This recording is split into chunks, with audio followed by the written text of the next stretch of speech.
নিজের রক্তের মানুষদের কষ্ট দিয়ে কখনো কেউ বড় হতে পারে না। মুখের গালি সম্পর্কের মর্যাদা কেড়ে নেয়। তুমি নারী, তোমার মুখে আশীর্বাদ মানায়, অভিশাপ নয়। তুচ্ছ রাগের বশে বলা কথাও কারো মনে সারা জীবনের ক্ষত হয়ে যায়। পরিবারের মানুষরা শত্রু নয়, রাগ ঝাড়ার জায়গা নয়। মিষ্টি ভাষা কেবল বাইরে দেখানোর জন্য হলে তা অভিনয় ছাড়া কিছুই না। কাছের মানুষরা দূরে সরে গেলে তখন বোঝা যায় তাদের কতটা দরকার ছিল।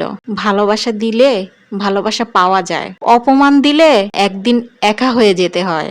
আত্মীয় মানে দয়া নয়, সেটা এক ধরনের দায়িত্ব। আর মমতা বেয়াদবি শিক্ষা নয়, সেটা এক ধরনের ব্যর্থতা। তুমি যদি নারী হয়ে অন্য নারীর চোখে জল এনে দাও, তবে কষ্টটা ঘুরে তোমার দিকেই আসবে। আমি যেমন খুশি তেমন বলবো, এই মনোভাব একদিন নিজের বিপদ ডেকে আন। আমি বলার সুযোগ পেয়েছি, আমি আরো বলবো, এই মনোভাবটা না একদিন নিজের দিকেই ঘুরে যাবে।